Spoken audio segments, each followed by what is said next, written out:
Hi everyone, welcome to Small Biz Flash, your briefing on small business news, trends, and insights. I'm your host, Adam Hewitt. Thanks for joining me.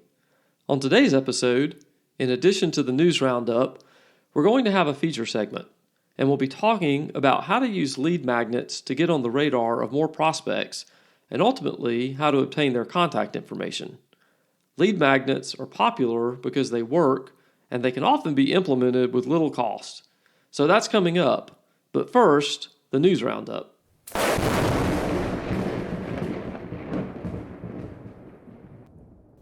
As small businesses' access to credit has tightened over the past few months, an alternative source of capital has gained more traction: the investment dollars of customers. According to reporting by the Wall Street Journal, the confluence of loosened regulations allowing non-accredited investors to buy business-issued bonds and the advent of debt fundraising platforms has led to an increase in the number of local businesses asking their customers for a loan. And many customers are responding enthusiastically, eager to help a business they already have a relationship with and feel good about. It seems to be a win-win situation, as some of the largest platforms, which have strict underwriting guidelines, report low default rates. As fears of a looming recession have begun to recede ever so slightly, owners may be breathing a sigh of relief.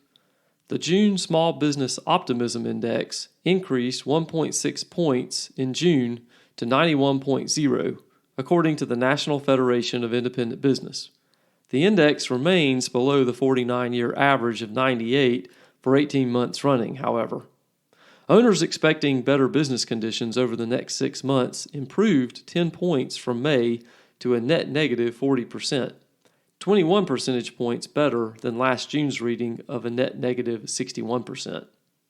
Inflation and labor quality tied as the top small business concerns, with 24% of owners reporting each as their single most important problem. The net percentage of owners raising average selling prices decreased 3 points to a net 29% seasonally adjusted, still a very inflationary level, but trending down. This was the lowest reading since March 2021. Americans continue to hold small businesses in high esteem, according to the latest Gallup survey of confidence in institutions. In fact, small business had the highest degree of confidence among the American public at 65%. While small business has seen some erosion in confidence over the last couple of years, the 2023 confidence level was well above its low of 57% set in 1998. While political party affiliations substantially determine levels of confidence among some of the other institutions, that was not the case with small business, which registered support across the political divide: 68% among Republicans, 66% among independents, and 64% among Democrats. You can find more information on this and other stories in the news roundup by going to the links in the show notes.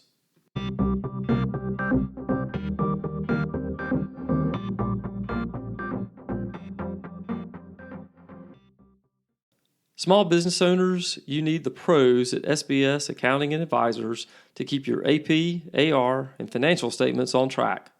For 16 years, the good folks at SBS have been helping owners like you make better decisions and grow their profits. So go to sbsaccountants.com today to set up your free 30-minute consultation. Use the promo code FLASH to get 20% off your setup fee. Again, that's sbsaccountants.com.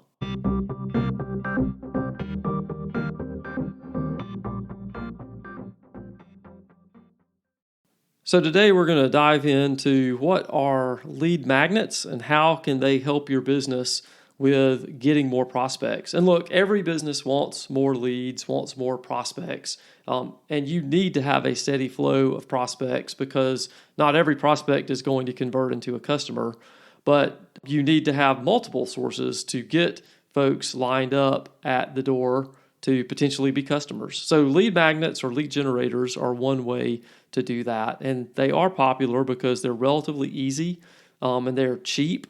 Once you develop them and deploy them, they kind of function on their own. So First of all, some of you may be kind of scratching your head saying, well, what are these things? And so let's start with some examples of lead magnets or lead generators. You've all probably seen them or interacted with them or even asked a company to give you a lead magnet. So, for example, if you've been on a website before and they promoted a free downloadable PDF guide to some thing that you've wanted more information on, and you've given them your name and your email address, and then in exchange, you've gotten some piece of information, that would be an example of a lead magnet.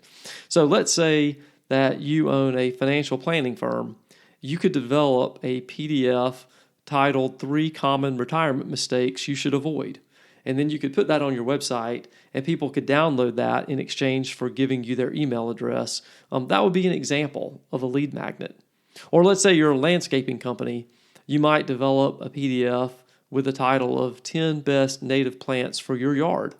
And people could come to your website and you wouldn't necessarily just give that away. You would say, hey, we'll give this to you, but we would love for you to give us your email address and maybe your name in exchange. And people would do that if they find that offering valuable enough. And now you have their contact information. And what you're going to do with that contact information, we'll talk about that later. But some other lead magnets besides the downloadable PDF, you could have a template. You might give away some sort of free trial. That's very common with software companies. They'll give away maybe 7 or 14 days of their platform or of their service. You might also give away free samples of a tangible good. So if you sell something that's not a service but an actual good, you could give away free samples. That's a popular method. You might also have some sort of quiz that people could take, and they could have some result at the end of the quiz that they get instantaneously. You could offer some sort of demo of your service. You might also have an on-demand webinar where they enter their information and immediately they get access to a pre-recorded webinar that you have posted and made available to them. So as you can see, there are any number of possibilities, and we probably haven't even exhausted all of them, but the point here is that there are all sorts of ways that you can offer value to a potential customer. So that is one of the things that you need to keep in mind when you are designing your lead magnet or your lead generator, is that you want it to be valuable. Think about if you were in the potential customers or the prospect's shoes and you went through and looked at this content that you have created, would you consider it valuable? You want to make sure that you're not wasting the prospect's time. If they download this thing or they go through and watch this video or whatever it is that you're giving them, and they get to the end of it and they say, you know what, that really wasn't very helpful. That really wasn't very relevant to what I'm doing or what they advertised it as. They're going to be upset and they're not going to really look at you as someone to do business with. So you got to be really careful. You want to maximize the value that you're offering to this potential customer. Okay. So would you find it useful? Would you find it worth your time? Do people really want it?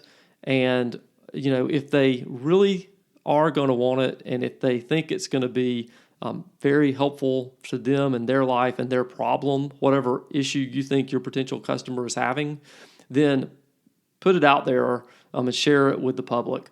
And they're going to be willing to exchange their information in order to get whatever it is that you're offering.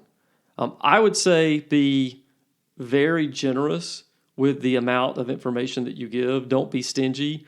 Don't feel like you're giving away too much information, because look, you're the expert and you are not going to be able to convey all of what you know in a PDF or in a 15-minute video or whatever it is that you offer. And second of all, even if you could do that, which you can't, people are busy and they don't want to take the time to learn all the stuff that you know and to do the work themselves anyway. That ultimately, most people are going to hire you to do what you do well, and they're going to move on with life and do the stuff that they do well. So you don't have to worry about giving too much away in 99% of the cases. Now, of course, use good judgment and don't give away trade secrets and things that are really, really valuable to your particular company.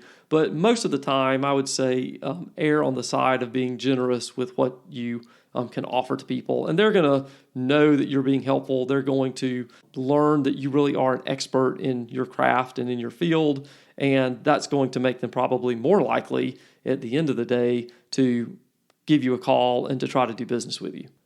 We still need to talk about how to promote our lead magnets so that people can find them in the first place. And then ultimately, what do we do with this new prospect contact information once we get it? So those are going to be topics we'll discuss in future episodes. That's the show for this week. Please tell someone about the podcast, and a comment on LinkedIn, Facebook, or YouTube would be great as well. Thanks, and I'll see you next time.